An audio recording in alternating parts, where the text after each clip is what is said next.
thank you for coming to this Economist Infosys event. Which has the rather grand title of Leading Global Businesses Through Turbulence and Transformation. We'd like to thank Infosys for sponsoring this and making it possible. Thank you all for attending today. What we're going to do is we're going to start with the world ahead, which is the bit of The Economist that I look after, and then we're going to move on to a panel discussion where we discuss some of the issues raised and some the broader outlook. But we're going to kick off with, here we go, the world ahead, which is the bit of The Economist I spend half of my year doing. It comes out every November, and we try to figure out what's happening in the world, and it's where we give our sort of forecast of what to watch out for. As you can imagine, this was quite an interesting year to do this. The forecasts come from the journalists of The Economist, and so it's the same people who write The Economist. We just say, what's your take on next year? We're also joined by our colleagues at the Economist Intelligence Unit, which is the B2B arm of The Economist, and they give us specific numerical forecasts. If you look in the middle, you've all got a copy of it here. If you look in the middle, the world in figures, they give us forecasts for 15 industries and 81 countries. And then we also have guests that I am responsible for pinning down and then editing. And this year our guests include Javier Milei, the president of Argentina, on how he's doing these rather radical economic reforms. We also had Edgar Rinkovic, the president of Latvia, writing about European security, a subject that's very much on everyone's minds. We had Fei-Fei Li, the godmother of AI, and AI fans in the room will, like me, will know that it was her lab at Stanford that came up with the ImageNet competition, and it was at the ImageNet competition in 2012, I think it was, that everyone realised that deep learning was a thing, and that was really the beginning of the fuse being lit for the modern AI boom. And then we also have a very interesting entrepreneur called Casey Handmer, who you may have heard of. I don't know. He seems to be popping up all over the place. He reminds me of Elon Musk from 20 years ago. So good Elon, before he went a bit strange. And he's currently working on like Elon, he's an immigrant, in his case from Australia. He worked at NASA JPL for a while on Mars probes, and he's currently got a very interesting startup that is essentially a bet on energy being free and infinite. So in the same way that free access to information with the internet, free delivery of information, the cost of delivering information going to zero, disrupted everyone's business models. He's basically saying this is going to happen with energy, and what would that allow us to do? And some of the answers are infinite desalination, and in his case, making infinite amounts of aviation fuel rather than taking fuel out of the ground. So I think he's really worth keeping an eye on. Anyway, my role in all of this is to get all the contributions together and then boil down. The last thing that happens is I write this top 10 letter of what I think the kind of big things to watch out for are. Sorry about the illustration this year. I think I look a bit scary, so I hope that's not... I look a bit evil, in fact. So I hope that's not going to give you bad dreams. But anyway, these are my top 10 points. You can't read them here. You can read them in here, but I'm going to take you through them now. So let's go. You won't be surprised that the biggest theme of the year is the impact of Donald Trump's victory. And it was a difficult year in 24. Weirdly, 25 is the international year of, defined by the UN, of quantum science and technology. And this was kind of appropriate because it was a bit of a Schrodinger's cat situation that we didn't know which 2025 we were going to get until we opened the box. And we opened the box and we get the Trump version of 2025. That didn't really resolve the uncertainty about the direction of policy, though, because Donald Trump has said a lot of things and we don't know which ones he's going to do. And we're starting to get some answers on some of them, but actually he's playing with the strategic ambiguity quite a lot. So, he talked in the campaign about imposing huge tariffs on everybody, 25%, 60%, whatever.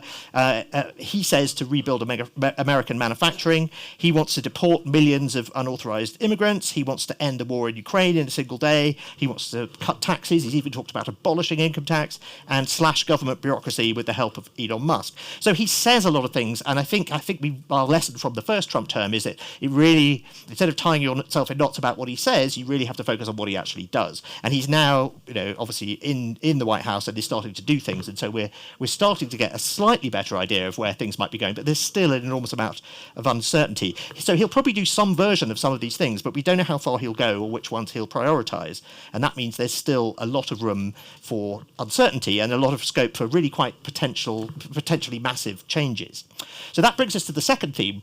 Change is what voters asked for in 2024. We had elections around the world, the biggest election year in history. For the first time in human history, more than half of the world's population lived in countries that held national elections. This has never happened before.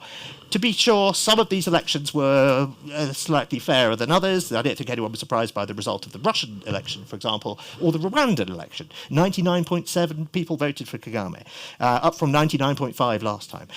So you know, there's elections and there's elections. But if you look at the actual free and fair elections, then, or the ones where the voters really did determine the outcome, there was a very clear theme, which is that incumbents did badly, and it didn't really make much difference. We had a right-wing government chucked out in Britain. We had a left-wing government chucked out in America.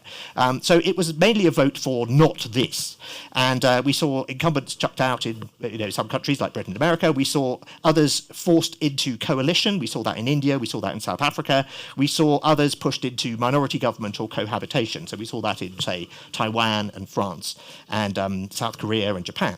So I think that sets up 2025 as a year of expectations. Voters around the world have asked for change, and the question is, will leaders deliver? Will the British government deliver on its promise to boost growth? Not doing a great job so far. Will South Africa's ruling coalition remain stable? And so on. And of course, nobody has promised change on a bigger scale than Trump. And that's what people are buying. They want change. He's promised to shake things up in various ways. And so, we'll see. So we get back to the question of whether he'll deliver what he promised. And I think there are two big areas where we're all sort of saying, OK, what's going to happen? The first is geopolitics. And so the big question there is, what's he going to do in Ukraine? What's he going to do in the Middle East? What's he going to do in Asia? And how are Chinese-American relations going to evolve? Starting with Ukraine, he said he was going to end the war in a day. That obviously hasn't happened. So we'll see what does happen. But he seems to want to make some kind of deal, and some kind of deal that lets Russia keep the chunks of Ukraine that it's conquered. So I think the big question is, will he try to do a deal over the heads of Ukraine's leaders and indeed Europe's leaders, and what will they think about any such deal? Will he try to push Ukraine into a lopsided deal with no security guarantees, or will he say there will be security guarantees from America, because that would signal that America is willing to stand by its allies? But if he pushes Ukraine into a bad deal, it will be reliant on support from Europe to protect itself, which is probably not a very safe bet. And it would also send a signal that America's promises are empty, and that would have dramatic effects around the world. We're already questioning just how serious America is when it comes to its alliances with European and Asian powers. So if it looks like America is being more transactional about its alliances, which I think is what's going to happen, that it really is a green light to China, Russia, Iran, North Korea, to meddle more and to do things, and we call them the Quartet of Chaos or CRINC or whatever you want to call them. In the Middle East, we don't know. It looks as though pressure from Trump has produced this ceasefire. That's good, but we don't know where he's going to go from here. Will he put more pressure on Netanyahu? Where will the Saudis come out on? They would like to normalise relations with Israel, but what conditions would they like to see, and in particular, what happens to the Palestinian territories? We just don't know.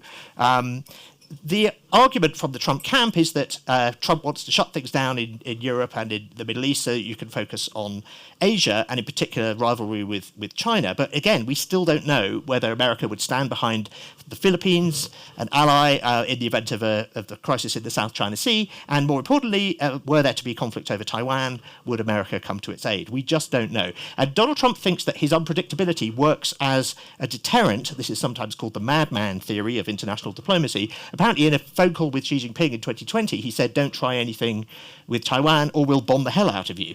And what do you do if you're China and the President of the United States says that? He likes to talk about how big his nuclear button is. I mean, this sort of swaggering, he says, has a beneficial effect because it means people don't quite know what he's going to do, keeps people off balance, and sort of makes the world a safer place.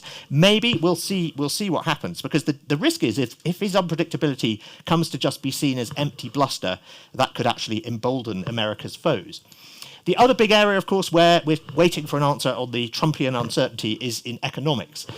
Is he serious about the tariffs? He says he wants to impose these tariffs on everyone, including America's allies. He wants 10% tariffs. Sometimes he says 25 when it comes to Mexico and Canada, and sometimes he says 65 when it comes to, or 60 when it comes to Chinese goods. So is he serious? Because if you actually impose tariffs on this scale, blanket tariffs rather than the targeted ones we had during the first term, it would have a disastrous impact on world trade. We saw this with the Smoot-Hawley tariffs in 1930. It would also push up prices in America because tariffs are paid by American consumers. They are not paid by China, despite what Donald Trump thinks.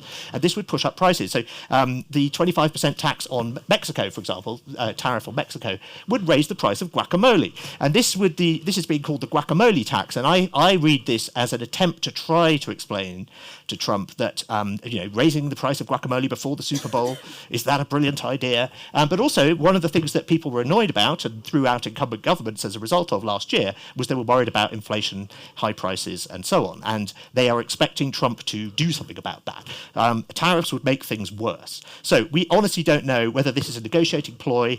I think that's the most charitable interpretation, that he's just trying to get concessions in other areas out of Mexico, Canada, and China, in particular, the three biggest trading partners of the US. But we just don't know. And the danger is that we end up in a global trade war where America bungs on tariffs, everyone else responds with their own tariffs, prices go up everywhere, growth goes down everywhere, and that would be bad.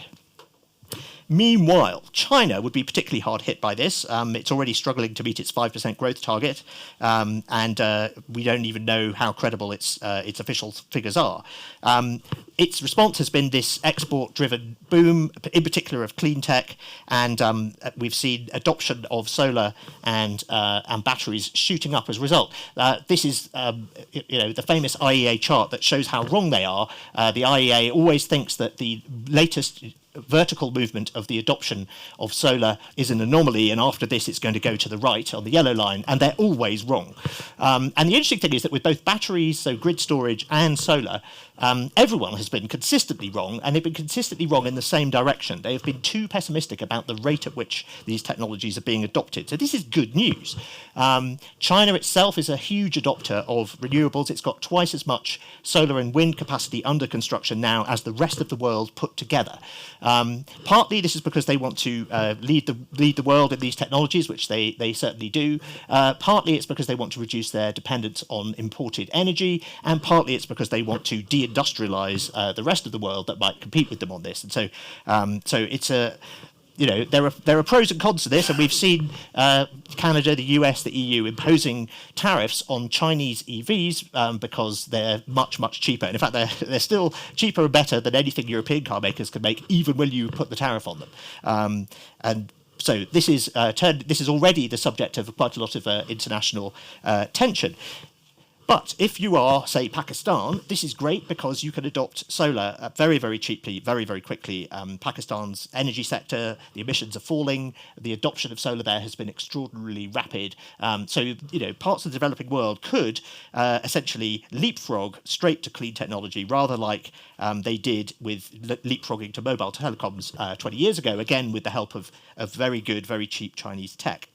So a mixed blessing on this, but I think from the sort of climate perspective, and we'll discuss this later in the panel, we come out sort of net positive.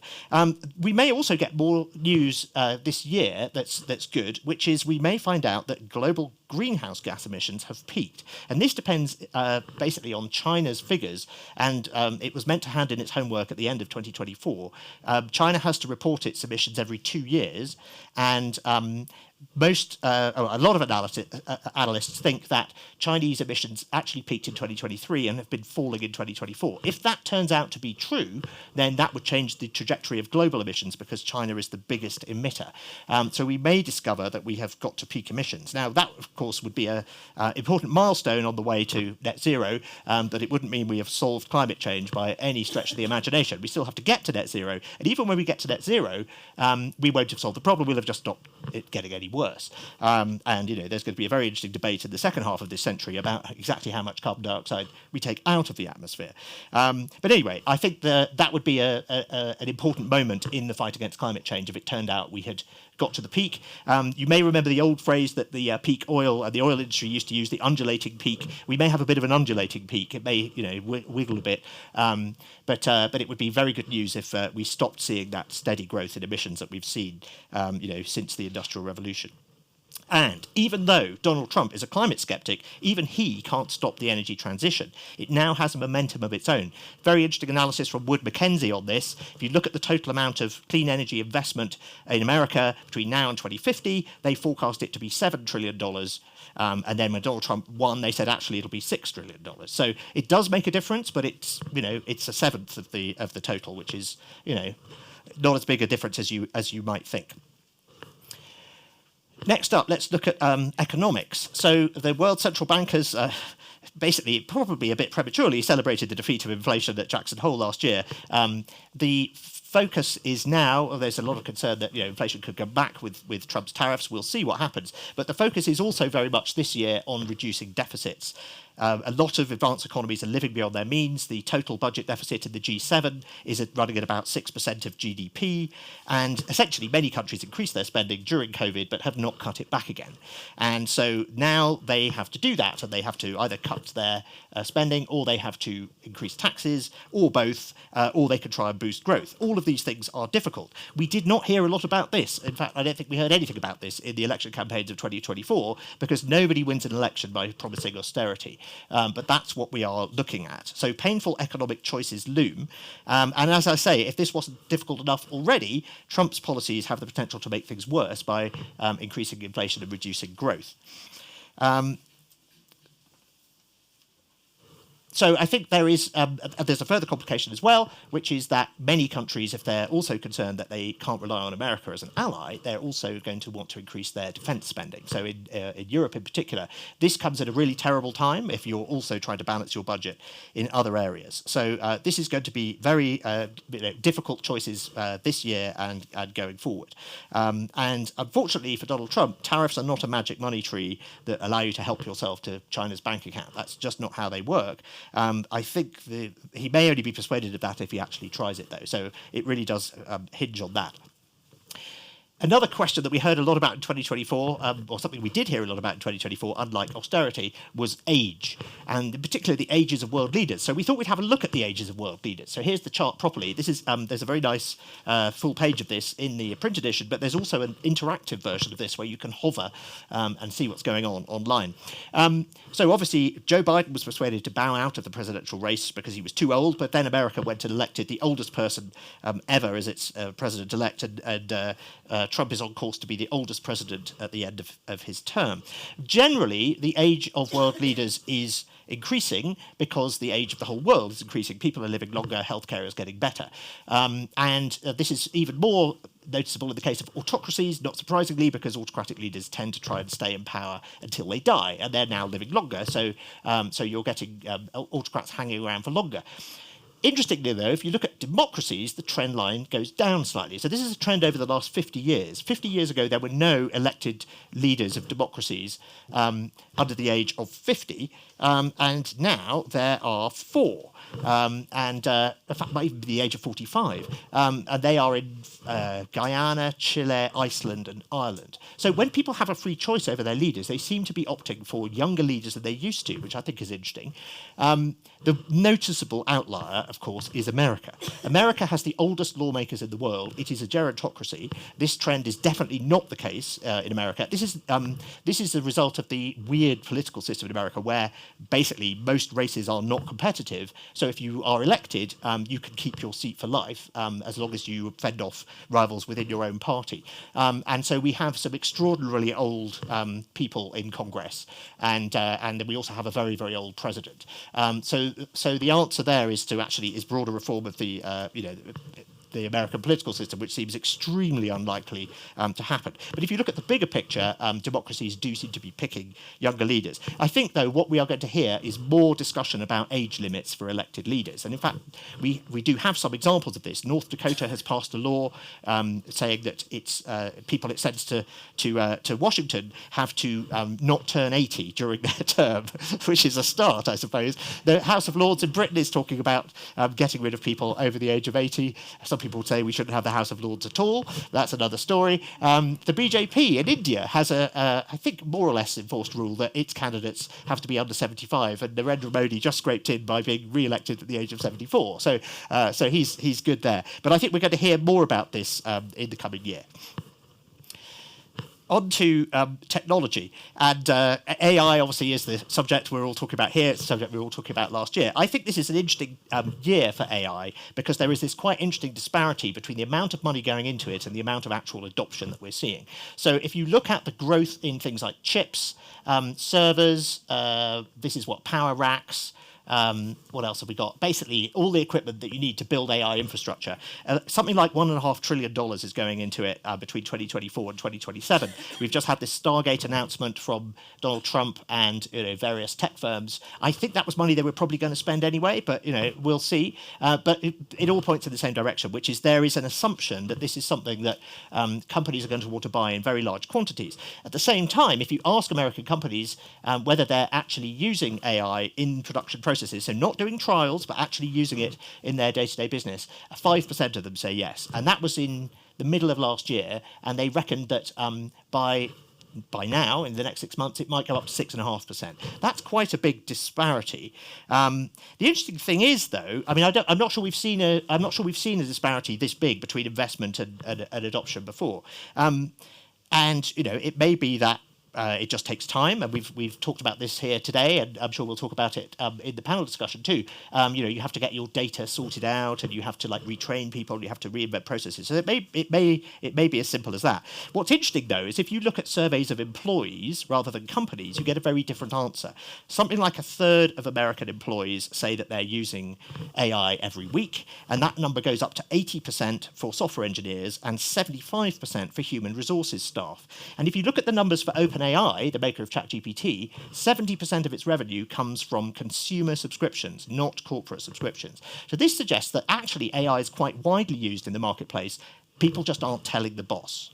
And so what's going on with this sort of secret use of AI? Well, you can see why it would happen, because if I'm using AI to outperform the people sitting next to me so that I get the pay rise or I get the promotion, I'm not going to want to talk about it. And also if I tell my manager that the reason I'm so much more productive is because I'm using AI, I risk just being given more work. Or I risk being asked to train everyone in my team so half of them can be fired. So you can see that there's not just a sort of technical aspect to adoption of AI, there is a cultural and managerial challenge here. There needs to be trust. There need to be sort of reassurances from companies, if they're willing to give them, that AI is not just about reducing headcount. That it's about doing. I think there was someone who said this earlier. It's not about doing more with less. It's about doing more with the same. And so that's the opportunity there. But I think this is an interesting cultural challenge. And I think we've seen the share prices of all these companies shoot up because everyone's assuming that this sort of goes on forever. But are we actually going to see adoption starting to tick up? Are we going to see this starting to feed through into productivity figures? And if we don't see that for another year or so, will people start to think that, will investors start to lose their nerve, basically? Okay, on to travel. And we're seeing a kind of reconfiguration of the global travel system post-COVID. This is partly because of conflicts around the world and the fact that airlines are unwilling to fly over war zones and conflict zones, or even over unfriendly countries. So if you look at flying between New York and Delhi, if you go on Air India, which is quite happy to fly over Russia, India and Russia, members of the BRICS, hey, they're best friends. Russia's giving India an amazing deal on oil right now. It's fantastic. Whereas American Airlines would prefer not to fly over Russia, thank you very much, because if they had to make an unexpected landing, well, that you can imagine that might cause a diplomatic incident. So it's taking 2 hours longer. Similarly, this is an example from last year where Iranian airspace was closed because we were expecting a missile attack, and that meant that Turkish Airlines had to fly around Iran, which takes longer. And you may have noticed this when you're on planes, that your planes sometimes take quite weird, wiggly routes to avoid Ukraine and avoid Russia in a lot of cases, and so on. So That is complicating matters. We're also seeing, these new border checks coming in Europe. The borderless Schengen system is fraying in some respects. And there's also been a backlash against over-tourism. So what's going on? Well, tourist arrivals rebounded to above their pre-pandemic level last year for the first time. And as a result, people in a lot of places worry that the needs of tourists are being prioritized over the needs of locals. We've seen Amsterdam, Barcelona, New York, and other cities introduce restrictions against Airbnb and other short-term rental platforms because they're worried that this is driving up rental prices for locals. Venice has introduced an entry fee for day trippers. Pompeii is capping daily visitors. My favourite example is Florence, which is banning key safes. Those little thing on the wall, you put the number in and get the key out for your Airbnb. They're going to ban them. I think what we're going to see is a real innovation in key hiding in Florence. It's going to be like press the third brick along on the left. It's going to be like Indiana Jones. It's going to be awesome. Anyway, so we've seen actual protests against over-tourism in many parts of Europe. At the same time, countries in Asia have been making it easier to visit. And they're trying to attract more tourists, in particular from India, which is suddenly lots of Indians can afford to travel and are interested in going outside India itself. And so we're seeing places like Sri Lanka, Malaysia, trying to welcome them. So there is a sort of reconfiguration going on. And I think that what happened with the over-tourism protests is a consequence of the very rapid rebound growth that we saw post-COVID.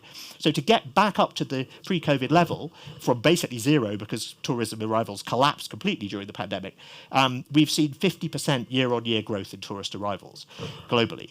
And the pre-COVID growth rate of tourist arrivals was between 5 to 10%. So this feels like a very much an unsustainable rate of growth. But now we're back to where we were. I think it's likely that this year we go back to something much closer to the pre-COVID rate of growth. And so we should see the protests against over-tourism in Europe subsiding, but all of these restrictions that have been put in place will remain.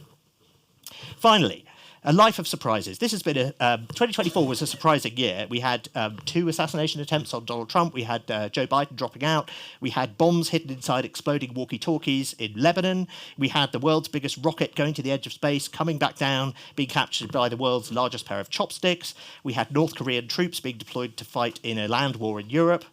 For Russia and Ukraine, and we had Elon Musk being put in charge of a government cost-cutting initiative named after a meme. So, I mean, if I'd said all this to you a year ago, you'd have said, what was I smoking? And we've had even more unbelievable things. Since World Ahead came out, we've had the fall of the Assad regime in Syria. We've had an attempted coup in South Korea. The lesson seems to be that unexpected things are happening more often than we thought. Expect the unbelievable.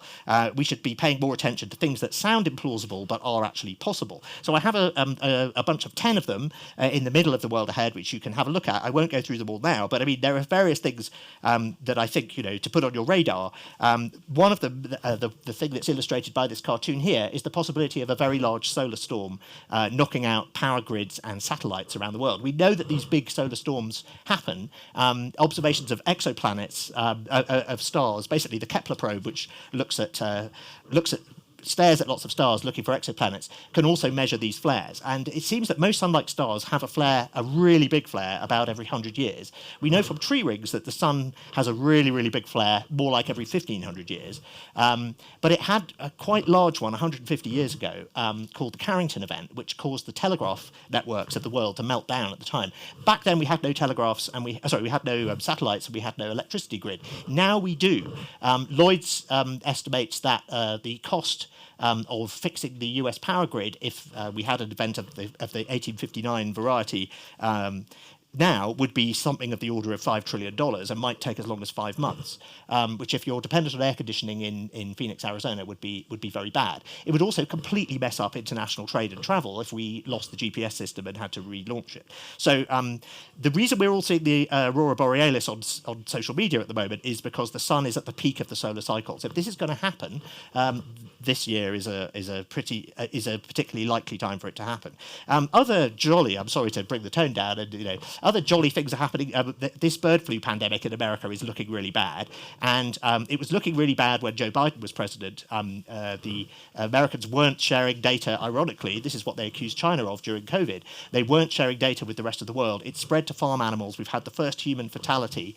Once it's in humans, it can start picking up the mutations that allows it to spread from human to human.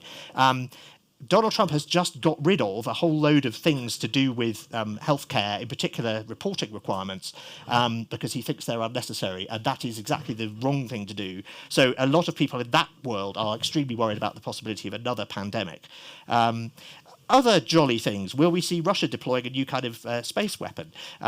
More excitingly, will we see the discovery of ancient lost texts recovered using AI from carbonized scrolls in the villas of Herculaneum? It's a really interesting project called the Scrolls Project. I've been covering it closely at The Economist. But will we get like a lost play by Aristophanes? Will we get lost poems by Sappho? Will we get the lost inbox of Julius Caesar? Who knows? Anyway, I think the main thing is that to see the future more clearly, it can help to anticipate the unlikely. So you can read more about all of these things on our website in the nice print edition that you've got here. And I wish you the best of luck in navigating the coming year, whatever surprises it may spring. Thank you.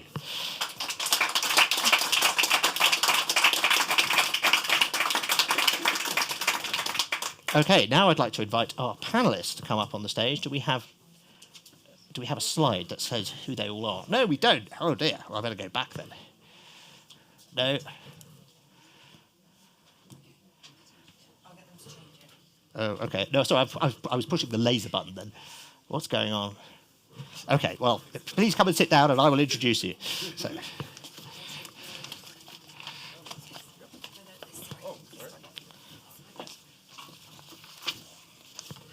Okay, brilliant. I think we can all just about squeeze on. Yes, excellent. Cool, okay. So I'm going to start here. We have Jayesh Sanghrajka, I hope I've got that right, CFO of Infosys. We have Morten, oh, how do I say your name? Is it Wierod? Wierod. Wierod, okay, the Chief Executive of ABB. We have Beata Javorcik, yes, Chief Economist at the EBRD. And on the end, we have Jose Minaya, who is the Global Head of Investment and Wealth at BNY. Please, an easy name for you. Yeah, Jose, thank you. Yes, exactly. Now, please welcome our panelists.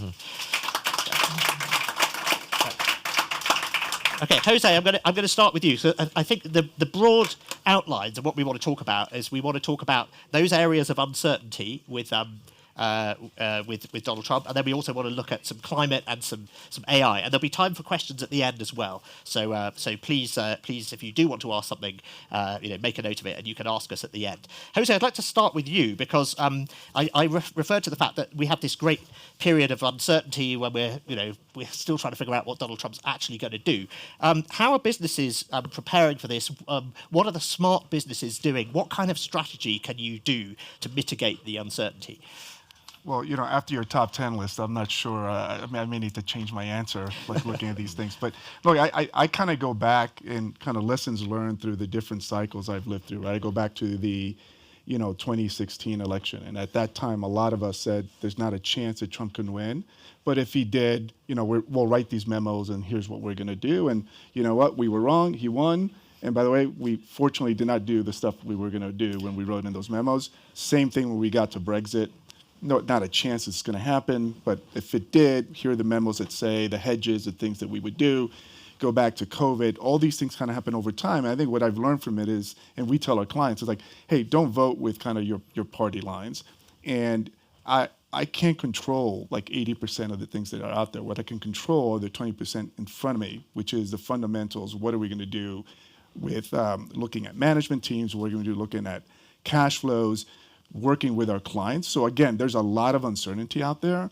And I think the best folks that kind of manage money, give advice, look at this and say, I'm going to try to block out all this noise and look at what's in front of me. Yes, absolutely in the short term. If you look at the Trump administration coming in, it is pro-growth. It is pro-business. You've seen the run-up in the markets to Trump's inauguration. That's pretty common with like new presidents coming in. But it's gone down again, hasn't it? The Dow's gone back to where it was. It's only the Nasdaq that's stayed up, which seems to be a bet on AI deregulation. It's gone down a bit, but again, in our view, is like it'll go up again. You should have a reasonable year in the markets. Yep. But what people are seeing on both ends is, look, you have to play this in different ways. Whether it's your fears around inflation of what happens there or doesn't happen. Not all markets are the same. So we look at this and say, okay, well, if there's uncertainty around policy concerns, we think the U.S. will continue to grow faster than Europe, for example. just this week alone, right? There was a lot of concerns around what would happen with tariffs, and Trump was early on saying 100%, 200%. This week he toned it down to 10%. On China in particular. On China in particular, and he's now starting to distinguish between different areas and different pockets. So obviously that gives a lot of comfort, but the bottom line is we're going to be in this constant, I would say for the next decade plus, it's a constant sense of uncertainty, right? So we're sitting here going, we can see the numbers, right? Where especially in the US, consumer households, balance sheets are very strong. Employment is strong. So demand should continue to be strong. Yet there could be a policy mistake. What happens with rates, right? We're back to this, bad news is good news because, some data. Just going back to what you said at the beginning, though, you said that you drew up these memos of stuff to do and they were all completely wrong. Are you saying don't plan for like unexpected events? Yeah. Or are you saying you need to sort out your planning? Yeah. Well, when I'm often asked, what keeps you up at night, it's always that we blink, right? So don't wake up tomorrow and think, oh, the world's really changed now forever. And all these other things that we looked at and counted on, again, the fundamentals, they don't matter. What matters is this new narrative. What I'm saying is you can't think that way. You have to prepare and say, okay, but I'm going to lean back into the things that we know we can trust and we count on to make our investment decisions. Okay, Morten, can I ask you about this? Just, as someone running a large company, what are your sort of contingency plans, or how do you deal with this kind of uncertainty? No, it's really to making the whole organization more resilient. And what we have done is what we call local for local. It means that we support customers where customers are. So that means manufacturing in US for American customers, the same in India and in China and in Europe for our regional customers. So that reduces customers. our exposure to things like tariffs. Because as you say, that could be changed overnight, a tariff, but you cannot change the manufacturing process if that's heavy, let's say China-centric overnight to the United States. We've been through that the last years, and I think we set up the company today and all over so this is well balanced. And then, as I say, I think I agree with you also that you cannot always plan for whatever going to happen. So it's the speed and agility of the organization becomes much more important than to have the smartest people who are able to always look around the corner, because the last 5 to 10 years has shown us that nobody predicted whatever ever happened. So I think it's more about how to deal with it and build that resilience in the organization. Some people say resilience is the new efficiency. Do you think that's fair? And what do you mean by resilience, aside from local for local? Do you mean things like maintaining cash reserves or? Yeah, it's the ability to handle a crisis and a rapid change in the organization. Talking about factories and manufacturing, we have systems now that is built so tight together that you can overnight change capacity from one factory in Italy to one in India and China based on the not only the demand but also change of tariffs and what's the cost of transportation, or worst case a shutdown down to an emergency. Right. Pandemic is one, but also natural disasters. Right. So I see what you mean. So this is resilience that actually works for a wide range of scenarios, not just trade uncertainty. Absolutely. Brilliant. Beata, what's your advice to companies that are grappling with this sort of uncertainty? Well, fragmentation has been happening for quite a while. 2016, the Brexit referendum. 2018, the US-China trade war. 2022, sanctions on Russia. And many people will tell you, well, we don't see deglobalization because, yes, trade relative to GDP may have peaked and it's been flat, but we see a lot of reconfiguration in the data. So if you think about the world in terms of blocks, so think about countries that impose sanctions on Russia, sort of Russia-China bloc and the rest, FDI flows, greenfield FDI flows between the two blocks have gone down from about 20% of all to about 5%. Less US FDI going to China, Western FDI to Russia drying up. Think about export sanctions on Russia. There has been a dramatic drop in European or Western exports there by design. And that vacuum has been filled by exports from China, from Turkey. We also have seen fragmentation when it comes to currencies of invoicing. In 2016, 90% of Chinese exports to Russia were invoiced in the US dollar. Now, more than 80% is invoiced in renminbi, and we see third countries doing invoicing in renminbi. So, given that that very convincing argument that fragmentation is happening, how can companies respond to that? Well, I think we've heard what you need to do. You are at an advantage if you are a large player, a multinational that can shift production from one location because you have multiple locations of production. And even if you don't have your own production facilities, as a large player, you can essentially put pressure on your suppliers. So I think what we are going to see is life is going to be more difficult for smaller firms. Right. Cool. Just one more thing there. If you're a small, so if you're Sweden or Britain that has this medium-sized or small country that has a heavy export focus, this is obviously bad for you. If you're Luxembourg, which does nearly all of its trade with the rest of the EU, you're just inside the the EU bloc, and so it's less of a problem. So it sounds like being very small would be okay, and being very big would be okay. It's the people in the middle that have the problem. Is that a fair way of looking at things? Not necessarily. I would think that the attractiveness of being part of a large bloc is going to increase. Right. So if you're small and part of a big club, then that's... If only a certain country where I live had remembered that. So, yeah, brilliant. Thank you. Jayesh, what's your take on how is Infosys responding to the uncertainty that we're seeing in the global picture at the moment? Yeah, so if you look at the biggest uncertainty that we have been seeing is, around immigration, because we are significantly dependent on that. And over the last 7-8 years, we have focused on localization. One of the things that we have done is, first reduce our reliance on on-site. So our on-site mix has come down from 30% to 24%. Within 24%, we have increased our nearshore, right? And within whatever is the balance left, we have increased our focus on local hiring. Right. So, now we have 60% or more than 60% of our employees who are visa independent. So that has reduced our risk significantly. So that's a one. really interesting metric. Visa independent employees. How many companies in this room measure that one? Only the IT Infosys services. does. Yeah, there you go. Honestly, that is so interesting. But that's a very interesting metric for how insulated you are in that respect. Sorry. So that's one. The second one is how do you increase variability? Because the things are changing so fast around us. How do you increase variability in your cost structure, right? And that's something that we have done very well. I think over the last few years, we have changed our model from hiring all our freshers at one go to hiring over a period of time, right? On the campus, off the campus, and all of that. So that has helped us responding to the demand environment. You can respond, you can hire as you want, or you can clamp down on the hiring. Yeah. And the third is how do you measure the risk, and how do you use that very effectively to respond to that? So we have a very detailed risk matrix is, focus on cash flow when the inflation is very high. Focus on client metrics is to ensure that, you're not doing business with the clients who are high risk, or, you're doing in a very, very measured manner. So all of that has helped us, build resilience in the model. Brilliant. Thank you. Now, that's a very nice segue, because you mentioned inflation there as one of the risk factors. Beata, I'd like to move on now to the sort of macro picture.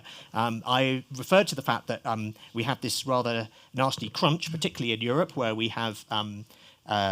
we're slightly less worried about inflation and we're much more worried about deficits. And there's been a lot of focus on, how do you balance the budget in places like France? Of course, the best way out of this is to grow your way out of it by becoming more competitive, by improving productivity. We had the epic report from Mario Draghi that sort of, frankly, is wonderful, and it'd be great if any of it happened at all. So what's your take on, the best way that countries can deal with this rather difficult situation when it comes to the sort of broader macro picture? Well, I think paradoxically, actually, change in the US administration and shocks that may bring about could be what Europe exactly needs. Right? So the Draghi report gave us the diagnosis. Europe is falling behind the US. It's facing increasing competition from China.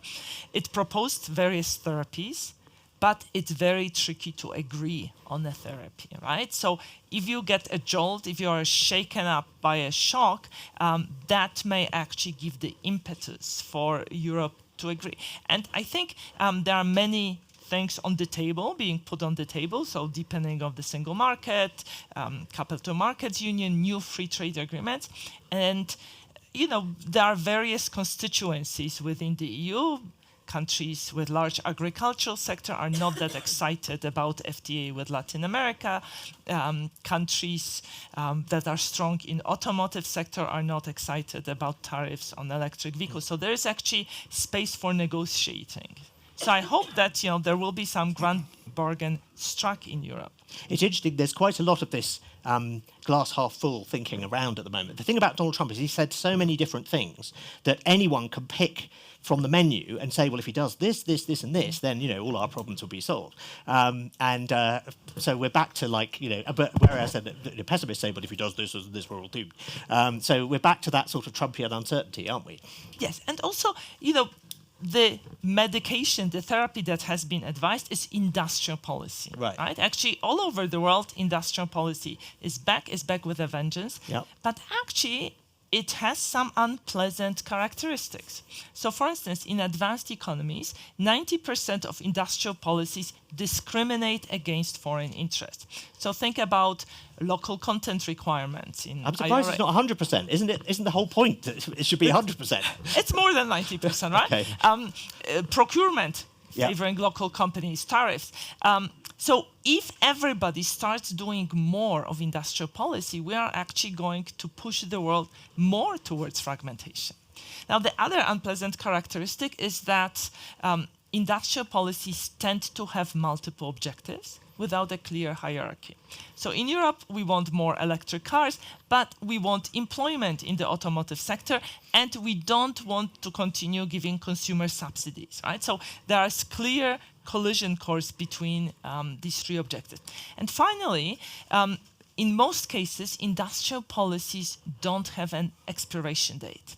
Right? So governments are signing up for spending money without saying when this will end. And it becomes politically incredibly hard to roll back these policies. So Trump is trying to roll back the industrial policy in America, which under Biden has actually been quite successful. America is now the third biggest producer of solar panels in the world, up from 14th in 2017. Whereas, Europe's attempt to have a battery champion blew up last year. He is probably going to continue the industrial policy, but just do it in different areas. He's going to favour different kinds of companies. In Europe, one of the things in the Draghi report was that Europe should be procuring more arms in Europe. The figure it has is 78% of European arms spending goes outside Europe, mostly to America. Apparently that figure's out of date and it's more like 60%, but it's still a very big number. But again, you could dress up, and I think the EU is in the process of doing this, dressing up industrial policy as security and stability spending. What do you think about that? Because that complicates the fudge of industrial policy even more, doesn't it? Well, everybody who thinks about industrial policy talks about DARPA, about massive US spending that has created a lot of R&D projects and a lot of innovation. So in that sense, throwing a lot of money at innovation could help. But of course, as you mentioned, we are in a world of stretched budgets. Morten, what do you think? And I was just thinking also, I think we're, in Europe, we are much more exposed to our own kind of risks and our own failures than Donald Trump. Right. I think that's a bit too easy because we had the same problems the last 4 years with somebody else in office. So absolutely. It's not. Europe is in a mess, and that's got nothing to do with who's. So about, I think my kind of energy prices being triple of what it is in North America or in the US. Much more legislation. We said, I use more and more the expression of kind of the road to hell is paved with good intentions. And I think that's a lot of the legislation that has been put in place the last few years is with good intention, and it's all by one okay. It's the totality that is the problem. So I think these are things which is purely self-made. Yeah. We have shut down nuclear facilities in Germany while we were in the midst of an energy crisis. We have not invested in the over distribution grids, in over transmission grids as we should have, and we have kind of therefore underinvested, and at the same time that leads to making it very hard especially for energy-intense industries. So I totally agree with you on investing in energy grids, and I'm sure you would sell me a very nice energy grid if I wanted to buy one. But taking this back to the broader macroeconomic picture, what do you think? Staying with Europe for the time being, what sorts? It sounds like you want deregulation. what else would you like to see policy-wise in order to improve the broader picture? I think we have even a problem between what is the responsibility of the European Union, the countries, and even within the countries. So a lot of the regulation that is coming are being changed and mandated in the countries. That means when you want to have an approval, it means you don't get one EU approval, go to 28 countries to get that, because it's a bit different again. So, I mean, it has to be, I think it starts really about what is the core elements of the European Union, and say that's where we need to, and we all as member state need to agree that this is what we're going to decide on, and then leave it at that when it's decided. This is a big change. More integration, okay. That's a big one, ask, but, yes. but that's in the end is the single market with a much less intervention and probably much less regulations than what we see today. So fewer, simpler regulations seems to be what you're after. Jose, well, I'd like to come to you, because let's talk about the broader picture in America, and let's talk about rates in particular. Obviously, interesting things happening in bond markets. What's your view of what the trajectory for inflation, the trajectory for rates? Well, you know, one, I would say, and kind of a theme around some of the decisions that have already been out there, and what do you do? You know, depending who you are, what market you're in, what you do, there might not be anything you can do to kind of combat inflation, right? Yet I would say at the same time, the way I've looked at it from a market's perspective is to say, look, we're all pretty good at protecting the downside, right? I could tell you a bunch of industries right now that would not be sensitive to inflation. We'd pivot, we invest in these areas, we'd focus in these regions versus others. But I think it goes back to something, you know, comments that were said, being nimble, being resilient, and looking at companies that are that way. Because while we're good at protecting the downside, I think a big lesson for me has been, if you go back to 2020, that was a time where I said, okay, I'm just going to prepare for, like, battle down every hatch. We are just going to focus on protecting our downside here. And what I missed was the recovery coming out of that. Right. And we were not prepared to do that. And I think, to me, I look at the economy we're going into. Yes, there's a lot of these uncertainties. I think regulation is a key here, where with all the good pieces that are happening in the economy, inflation is one target that we look at. It's so hard to look at these other charts now, right? Like, look, when I went to school, if you told me, oh, look, you know, rates are going to go up in the U.S. from basically almost 0 to 8, 9, 10, 12%, I would say, yeah, that's Armageddon. That's it. And then we're going to have a soft landing coming out of that. Oh, and by the way, we're going to have deficits up into the, you know, 30, 40, forecast to be 50 trillion. And even in this case, we're saying, hey, we're going to cut taxes. We're also going to cut spending. I don't think that's going to happen. These are all things that you pay attention to that. You're saying, well, everything's supposed to go to hell, right, at the end of the day. But it hasn't. And it likely won't or continue on. So the key is, you know, as we look at our portfolios, as we give advice, it's like, yes, look, we have to protect the downside. But the key here is there is a lot of optimism right now. I would say even being in Davos last year versus this year, strong recognition around all the geopolitical issues, all these uncertainties, yet there's more optimism. Yet because the world is a lot more global, people are going to try to figure out how to do growth. And I'd say, yes, you focus on your downside, but I think it's the firms, the companies, the markets that are able to be nimble and say, I'm going to really prepare myself for the positive coming out of this. Okay, now it's a really good point about the missing the rebound from COVID. So yeah, being ready to move in both directions. Jayesh, you talked about some of the metrics that you follow, like the visas, but also like the putting risk scores on each of your clients. Do you do the same with countries? Do you say, actually, we want to be more exposed to this country and less exposed to that country? No, so the way we look at the risk matrix, and you know, because we are an industry which is dealing with multiple industries, you know, we are not dependent on a particular sector. So you know, we look at risk by the sectors, and then we look at risk by the geography. Right. Right. So you know, if you're looking at manufacturing, what are the indices that manufacturing will look at, you know, and what are the leading indicators, what are the lagging indicators. Similarly, if you're looking at financial services, the loan uptake, the loan delinquencies ratios, etc., and multiple other things, and look at all of that together when you're looking at sectors, and then overlay, you know, industry on top of that, and then look at whatever the sales guy is giving you as estimates, and challenge that, you know, using those matrices. You know, so all of that is what we look at when you're looking at risk. Right, so you have to take all of it into account. You can't just say more of this country, less of that one. Yeah. Okay, cool. I'd like to move on to climate now. So Morten, I'm going to start with you. What's your assessment of like where we are and the sort of where are we in the Want me to transition? challenge your slide now? Yeah. Go on. Tell me why I'm wrong. I mean, I'm quite optimistic about the fact that we keep being surprised at the. I mean, it's not enough on its own, but basically my view is that the policy is not going to solve this problem. What's going to solve this problem is cheaper than expected technology. And when we look back at the end of the century, we'll go, yeah, of course, cheap, infinite, free, cheap energy solved everything. But that sounds like complacency. So tell me what you think. Yeah, because just to follow up then, the easy answer always would be that if every company in the world would take care of their own scope 1 and 2 emissions, kind of problem solved. Yeah. And I know that it is a bit more tricky than that, but sometimes I think we overcomplicate it. So I like seeing the optimism that we are putting in way more solar, especially, than what we thought we were going to do. So that's the good news. Of course, the challenge is then since 2019 up to today, so the last 5 years, all of that renewable additions that we have put into the grid has been used by additional consumption. Yeah. So the energy transition away from coal and gas producing electricity hasn't started yet.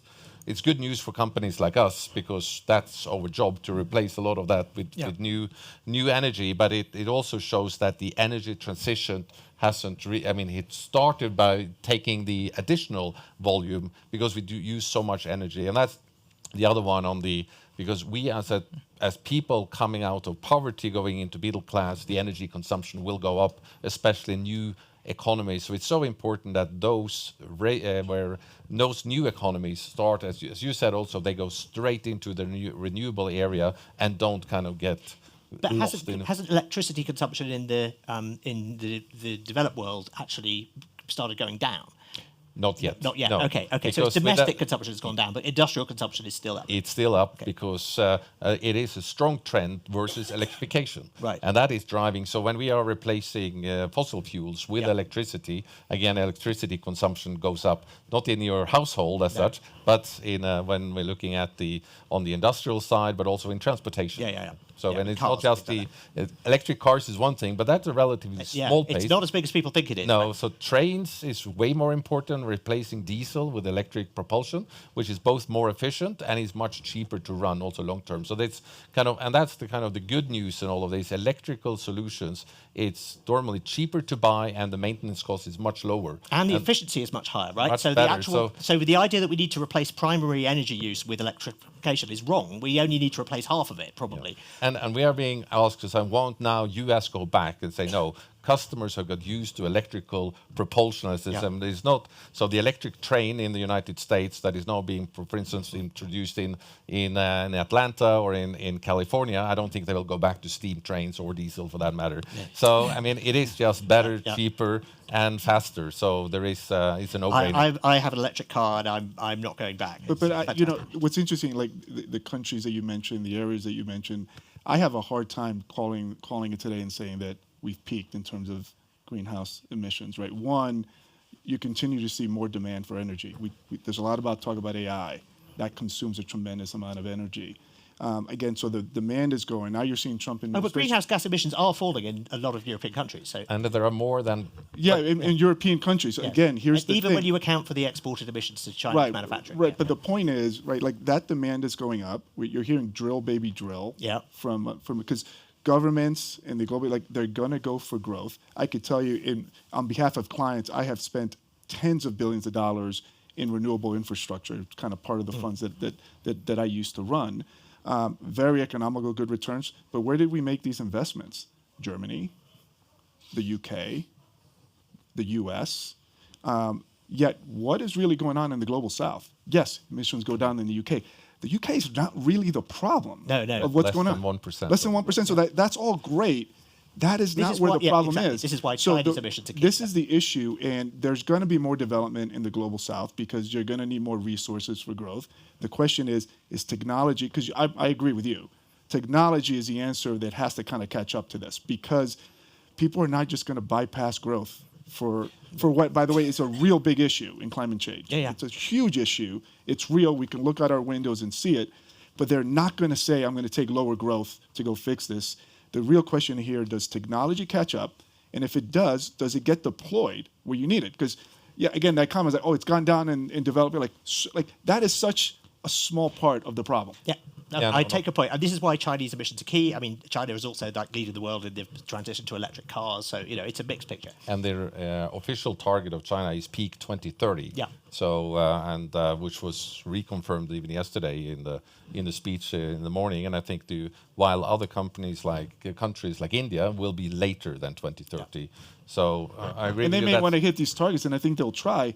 They're not going to hit it at the cost of growth. No, I totally take your point. So the onus is on the technologists to go faster, and I think that's good. We're going to talk about AI in a minute, but Morten, I just wanted to ask you, wearing your energy industry hat, a theory that one of my colleagues has advanced is that this incredible demand for power for AI is. We're seeing all of the big companies doing deals with. They're unmothballing 3 Mile Island, for God's sake. They're investing in fusion. They're investing in geothermal. They're just everything. And one theory is that you could potentially unblock some of the problems in the energy industry because of the infinite money coming from the AI companies. Do you buy this? I think it can. I do it when it comes to nuclear. That's right. Because that's where we see a solution very close. Yes. On the fusion, But more generally, just basic things like grid connections. Yes. But I think what I'm a believer in is the small, medium-sized reactors. Right. You're talking about 200 megawatts reactor. And normally, with big data center today, that would be sufficient. Yeah. Okay, now they're building the giga ones where you need 4, 6. Why aren't those more widely deployed? It is not available today. I mean, it starts to come now. There are projects in country by countries. But again, here it is about. You have the political acceptance or the public acceptance for it, and then you have the technology as well, which I think we see already now. We saw in India. I know there is 3 projects that is now being rolled out with 3 major customers in also a partner of us in India. But we're still talking there 3 to 5 years. We're seeing the same. U.S. will be and Canada will be the first mover, but still 2-3 years down the road. But this is a technology, and the advantage of it is first of all, it's low or it's no carbon. It is small, so you can put it very close to the site, and you don't need to invest in grid connection, connection, which is one of the big investments, and nobody wants those big towers in their backyard. So this afternoon, one of the things I went to was at Geothermal House, and they're basically lobbying for geothermal, masses of geothermal everywhere. And I'm a big fan of geothermal. But also, it's the kind of it's basically drill, baby, drill in a good way, because you have to drill to do it, and the oil companies have all the expertise and all the people. This is the kind of renewable technology that even a Republican could love, although that's not very fair to Texas, which loves renewables. Anyway, what do you think of geothermal? I mean, they've built this amazing tool with the IEA where you could look at, you can identify industrial clusters where you could build a geothermal plant that would replace all of their electricity and often industrial heat needs. There's no need for a grid connection. You would just, they happen to be on a hotspot. You drill, you make it happen. I'm now converted to an evangelist for geothermal. But what do you think? What's the more realistic view? But the district heating is already today playing an important role. Here in Switzerland, every new house that you build, you need to have a geothermal on a new build. So this is possible. It's by legislation, and it's a very good way also to reduce the stress, because that means you're reducing the electricity consumption in every household, and your whole network you don't need. But what about on the industrial side as well? Do you think this is on the industrial side again? There is where you need to have the power generation or the geothermal, or also if you can use the cooling water of power generation. But therefore you need to build this close to where you have a lot of consumers, right? Because that's often the point that today where you have a lot of power available, it's on a remote places where you have power, but you don't have people. Right. So there is also the advantage, again, I'm talking about having more kind of where you do the power generation close to the consumption point, again, close to people, where you're able then to use the rest heat that is there. Okay, cool. Well, if you're walking past Geothermal House, what a strange name, do check it out. It's good fun. I'd like to give Beata a chance to come in on what are your thoughts on this idea that China and India are always understandably going to prioritize growth over cutting carbon. Well, I would say it's not just China and India. So we did surveys in emerging Europe, emerging Asia, North Africa, and we asked people, is climate change real? are you concerned about loss of biodiversity, air pollution, extreme weather events, right? And the good news is 3/4 of people think climate change is real. It's going to substantially affect today's generation of children. They are concerned about all these things I mentioned. But when you pose a question as an economic trade-off, should governments prioritize environment over growth? Are you willing to pay more taxes so that your government can do something about climate change? The enthusiasm evaporates, right? And if you think that this is just emerging markets, actually, we did the same household survey in Germany, and Germany was particularly unenthusiastic about paying for this. And now, when you dig into the data and you ask, well, who are the people who believe climate change is happening, but they are unwilling to pay? You see that these are people without university education and people in the bottom half of earnings distribution. So these are people for whom changing jobs or maybe industries of employment or maybe profession would be harder. Right. And these are people who may not have the savings cushion that would carry them through this adjustment period. So I think we haven't done a good enough job at convincing people that if they need help, they will be helped by government. We haven't had this adult conversation with the voters, and it's incredibly hard to do. Oh, well, there are lots of adult conversations we have. We haven't had an adult conversation about AI with the voters either, but we'll get to that in a sec. Jayesh, I just wanted to finish up on climate. We just heard this idea of the trade-off between greenery and growth. What's the corporate version of that? I mean, you're always going to prioritise profit over greenery, or aren't you? What's Infosys' take on this? So I honestly think, it's an enabler in a way to make investments, right? You have to find the ways to reduce costs, or cost optimizing, and then you can invest. If you look at our own example, we are one of the first Indian companies who have taken all of these as our goals right from the day we started. If I look at last 10 years, our per capita power consumption has come down by 60%. Our per capita water consumption has come down to half, right? And all of that needed investment, right? And how do you do that? You can choose between growth or margin, or you can say, okay, I'm going to meet margin targets. I'm going to do cost optimization. That's cutting costs as well. That's great. So it's a double win there. Yeah, it's a double win. But the question is, do you have right intention to do that? If you have right intentions to do that, you will figure a way out. And the best way to do that is give the CFO the target. So at Infosys, ESG is always set with CFO. Yeah.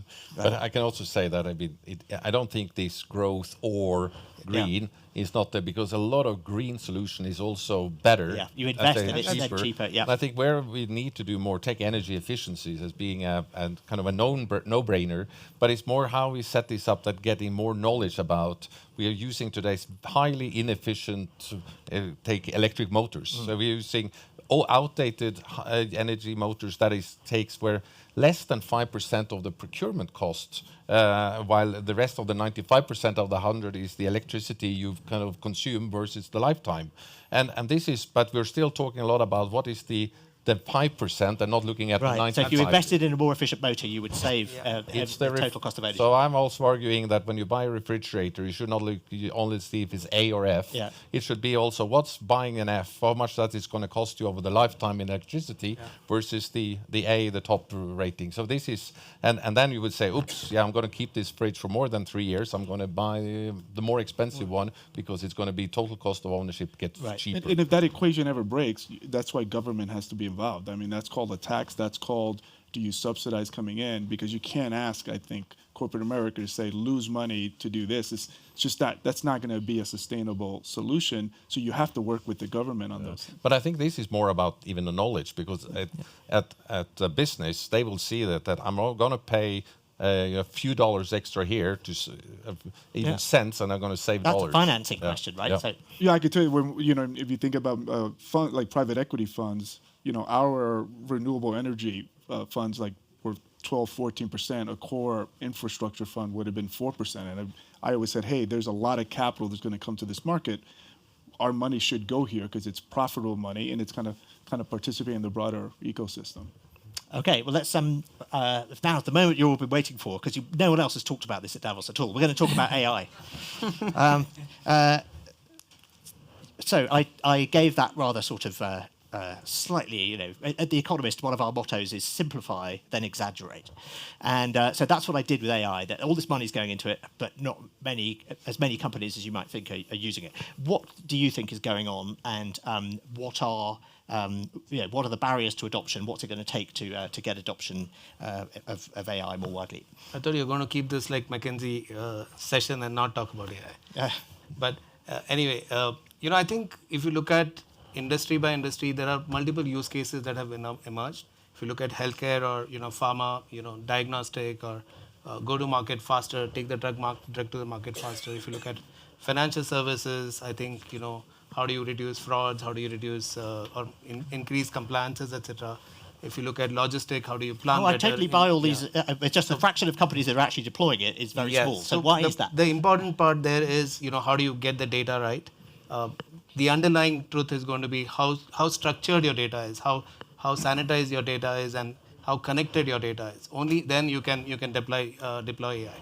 The second part of that is how do you remove biases from the model or from the data itself, right? Your data, your models are going to have inherent biases, and then how do you remove that biases? How do you eliminate those biases to reduce the hallucination output that will come out? So we have built an AI practice which is AI 3S as we call it. Scan, steer, and what's the third one? I forgot. Begins with S. Yeah. So it's basically how do you scan the whole data in a way so that it gets you the right truth or the only truth in a way. How do you steer the company to put together the whole AI platform in a more reasonable way or more ethical manner in a way, and then how do you secure the company in terms of all the vulnerability that the model will have, all the vulnerability that will come to cyber, etc. And that has worked very well. So we are working with clients to put that whole thing together. But ultimately, it's that they're not ready. They haven't got the foundational data structures ready to adopt. It sounds like. Staying with this high-level view, we had a AI masterclass in this very room earlier today, and we heard from people in various industries about how they're using AI, and the value seems to be coming right now in software coding, most obviously, in analytics and marketing, and also in sort of customer service, that kind of stuff. Those are functions that are common to lots and lots of companies. Which do you see some industries ahead of others in adoption, or is it just down to individual companies and how willing they are to do this? No, so I mean the success that we have seen, of course, we are also highly dependent on. I mean, we have larger exposure to some of these industries, but we do see early success in financial services. We see success in logistics. Now their data has to be good, right? Otherwise they go bust. Of course, they go bust. So the retail has been having good data for a long period of time because they've embraced the e-commerce much ahead of in the course. So they have much better data. So that's another sector that we are seeing early adoption happening. Right. Okay, brilliant. Morten, where are you on your AI journey?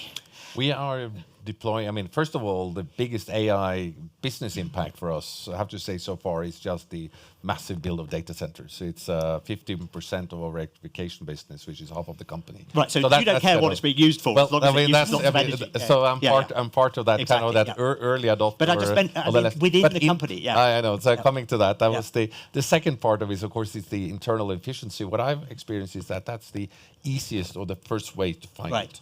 It's easier to cut cost and take out efficiency from what we do, and it's in the field. What you mentioned here is with chatbots. It's with areas of customer service, call centers, and so on. So that's where we have it so far. The more interesting part, of course, where is how we can make our customers better, is where we integrated AI applications in our software or in our products or systems that we deliver to customers. And we have a few, but that is still early days. I have to say that it's we made some acquisitions. We made yesterday even we made an announcement of a company called SensorFact in the Netherlands that is using AI application on their energy management, which again which is using to take out all the data from a small, medium-sized factory, are able to come up with very easy... So this is AI to drive efficiency kind of thing. And it's to energy management used by AI, and it's a very come out with very simple advice or actions to take. Do you so recognise can say- this picture that Jayesh has painted, that the thing that's making it harder to move faster is not having the underlying data ready to plug into it? Is that your experience? Yes, and it's why it's also easier to start, as I mentioned, Yes. with small and medium size, because also the fear, we have to do this in a cyber secure way, one side, but also the fear of cyber security attacks when you move up the stack with bigger companies, it's just harder. Right, okay. So therefore, it's easier to implement with small, medium-sized business owners than large corporations. Right, understood. That's very helpful. Jose, we just heard there that financial services are one of the industries that's further down the track with this. How's your company using AI so far? Yeah, it's using it in a big way. I'll take a step back, though, and say what's interesting here in Davos this year, last year there was a tremendous amount of hype around AI, yet there was talk, people weren't giving you tangible numbers. This year, the hype is nowhere near last year, yet when AI comes up, you're hearing a lot of CEOs say, here's how much money we spent. This year we thought we got 10% efficiency. We think we can get that to 20. Here's what we're doing. So clearly, it's going on this journey in that path. Obviously, I'm not a techie person, and I know it's arrived at my firm because I can't escape it. It shows up on all my tools in there, and it's on a route at BNY to kind of get everybody getting access to it because there's belief in it. Yet, two things could be true here, right? The one being, you'll find very few people who won't look at AI and say this is going to be transformative in every single thing we do around the planet. You pick the market, you pick the sector. Yet the challenge, and I think part of the answer to your question around why isn't there more money spent on it, it's the same way I struggle with it. Today you're seeing a lot of it being deployed for productivity. Yeah. And that, by the way, is also a test case. You're assuming you're going to get it. Yeah. I could say I just made my employees a lot more productive. That doesn't mean they're going to, as you mentioned before, that they're going to tell me the right thing. Doesn't mean they're going to say, oh yeah, don't hire any more people. And the biggest issue now, when you say you're spending this AI, where are the revenues coming from it? Which is the real transformation from this, is the value add coming in. At the moment, it's about cutting costs and boosting productivity rather than generating new revenue. Yeah, you transform the world when now you've brought this up to kind of drive growth. And there, the challenge is, how do these firms spend billions of dollars and get to a point where they can actually see those returns? I manage money for a living. I have to look at these companies that tell you, hey, we're spending $500 million in AI. They're going to tell you a number because they're not going to let the analysts or the investor community think, oh, I'm just investing this. I'm going to make a number up that's there. It is so hard today to get the clarity of saying, where's that value? Is it going to come? I'm 100% sure it is. But is it in 2 years, 5 years, 10 years? You could be late to that game and be out of the game, or you could be too soon to that game and be out of the game. We were talking about this earlier, the analogy with the internet and how the internet, when it showed up, it was clear it was going to change everything. But the discussion in the 1990s was like, what's the business model for the internet, or how do you make money from the internet? And here we are, 30 years in. Can anyone answer those questions? No, I don't think so. I mean, they're not simple questions to answer. So, Beata, one of the questions, and it was the question at the time with the with IT and with the internet, people said you could see its impact everywhere except in the productivity figures. And then I think there was a bit of a productivity boost in the late 90s, wasn't there? We're not seeing any sign at all in the macro indicators of AI doing anything. We're not seeing an uptick in productivity. We're not seeing an uptick in the rate of employment turnover. We're not seeing unemployment, any of the plausible things you might see. Why do you think that is, and when do you think we might see them?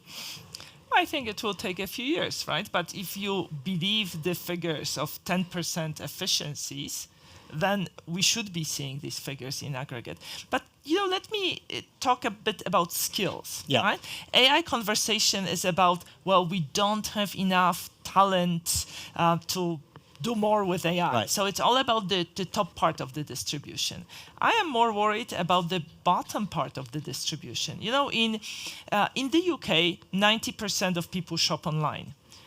In emerging Europe, it's about 2/3. Right. In Western Balkans, Turkey, 1/3. And if you dig into this why, it's not about payment security because you can pay on delivery. It's about skills. Right. People don't have skills. And in particular, people over 55, people living in rural areas. So they are going to be left behind, particularly older workers. And that's a problem given the demographic trends. So the sort of optimistic answer to that is firstly AI. I mean, the thing about chatbots is that you really don't need any more than basic literacy to use a chatbot, unlike other tools. So there was a skills bias in earlier technological transformations where more educated people could use them better. The really interesting thing about the studies of call center workers, programmers, legal clerks, is that AI has the effect of squashing the distribution. It provides the most benefit to the less skilled workers. It doesn't really make much difference to the most skilled workers, it turns out. So isn't that I'm cherry-picking the optimistic things, but isn't there an optimistic case that AI could actually reduce inequality rather than increase it? Well, but also AI may come at the cost of job losses, right? So, suddenly the sort of the mid-side, sort of people in the middle of skill distribution may see themselves out of a job. And I think that's more an issue for Western Europe. I think in emerging markets still we haven't seen automation, sort of plain vanilla automation. We have very tight labour markets and shrinking workforces in Western Europe. Isn't it more of a problem for the premature deindustrialisation is more of a risk, surely? Well, I think premature deindustrialization may be happening. That's the name of my heavy metal band, by the way. Maybe that's linked to the energy costs, right? Yeah. We have talked about. And also Chinese, flooding markets and stuff, right? But we have gone through lots of shocks, right? Globalization, first wave of sort of internet technological progress. Now we see this reorganization of globalization, green transition. There are lots of changes in the structure of the economy. Right. That means people have to change Right. jobs. And what it does is it changes people's attitudes towards the state. So I am betting that we are going to see even greater return of the state, and the state playing a greater role Right. in the economy with a blessing of the electorate. So we always mention flex security in Denmark at this point, which is where it's easier to hire and fire workers, but the state also provides a better social security net so you can retrain and keep you going while you look for another job. And we think that sort of policy is likely to be more necessary in a world of AI. Anyway, I'd like to open things up to the audience. Do we have any? We have a couple of minutes for questions. Does anyone have any questions for our panelists? We have a floating microphone. Yes, go ahead. Here comes a microphone. Okay, hi. Sorry I squeezed in. I'm from German media, so sorry for that. First of all, I have two questions. Maybe the first one concerning AI. I think actually that the opportunity is actually very much with the mid-skilled workers. Let's give you some simple examples. Like I don't have an assistant, certainly not, right? As journalists, we don't have.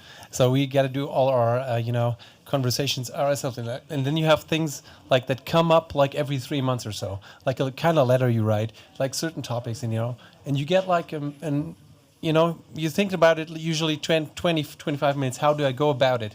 How do I address somebody? Totally agree. Right? Is there a question in there? And that is something, and that is something that everybody's going to have a personal assistant. How can that not be positive, right? And you can be more productive with it in the midterm. Second thing is you talked about regulation. That's actually my main question here. And you talked about deregulating. But isn't it that Europe actually has to rethink the whole way it approached regulation the last 10 years? I mean, the problems we have right now, is it just like a rule here and there? Or is it more... Yeah, Morten, you were very keen on deregulation. A total new way of thinking about it. No, what I tried to convey as well, I believe we need to rethink where do we make what kind of decisions and who makes them. And that means giving more of the power, probably from countries, to the European Union. But that means also, I think there are a lot of decisions. I mean, the few decisions being made there need to be trusted from the member state. And then there are other things where the European Unions will legislate and say just has But to is stay that away. politically realistic? Because you're basically saying No, I'm more not- power needs to be devolved to Europe, and I think Not that would be an all power. unpopular. Not all, just more. Wouldn't that be an I think unpopular it's move in some countries? clarity about who deciding Right. on what. Oh, okay. So clarity is. Yes, and I think that's the main thing. Worst case is you say no, you dissolve the whole thing, which I think would be wrong. because then you are again into all the 20 or all the member states. So I don't think, but I mean, being much clearer where decision and that the member states agree that these decisions we make here, because it's not somebody else, it's still we as a community, as a European. Yeah, but man, that is a journey that is so. You mentioned the internet before. Yeah. Regulation around what that kind of drove and social media and all that, that is still playing out. We're still, today. look at TikTok, we have no idea. Massive inequalities, morality issues with it, like all these things. I mean, yeah, it's going, like, as these things always are, it's going to be really, really messy. Agreed. Are we going to introduce Salil Parekh, the CEO of Infosys, who is joining us here? So we're going to add you to the panel if anyone would like to ask you questions. Is that okay with you? Absolutely. So first, apologies for being a little bit late. We Infosys was invited to a panel with Vice President Al Gore and Professor Mohammed Yunus to talk about sustainability. And so we had to make sure that we divided here between Jayesh and myself. So thank you all for being here. Thank you everyone for being here for this session. Of course, open for questions if there are any. But from what I understood, it was inspiring to hear about the discussion on leading through change. We think we're doing something quite pragmatic on that within Infosys, with the things we're doing in the market and the things we're doing inside. I know there was a lot of discussion on AI, and we're building some small language models and working on agents. But more importantly, within Infosys, trying to bring everything together in a concept called One Infosys, which works for the benefit of our clients, bring everything inside all together. So back to you, and if there are any questions, happy to do that. Great, thank you. Well, I think we have time for a couple more questions. So would anyone like to ask anything else? Go ahead, please. All right, there you go. Thank you. Johan from the Danish Technological Institute, Research Technology Organization. We are seeing in the Nordics, with the rise of uncertainty, a very high speed of recombination of agents. No big company can actually get the access, people or resources to solve the problems that allow them to grow or environmentally. And with this, there is an accelerated sharing of data. Now we've learned from your colleague about scanning, steering and shielding, scanning, steering and shielding. Yeah. Secure. Shielding, security. Shielding and secure. Right. And secure, sorry. Yeah. Any thoughts about who could be the actors who are the data banks and do the ledger about these transactions? Because that's solved for the money. So, great question. Thank you. Yeah. So first, it's early days on that data sharing. I think still what we see with our clients broadly, so not just in the Nordics, is more focus on data within the organization.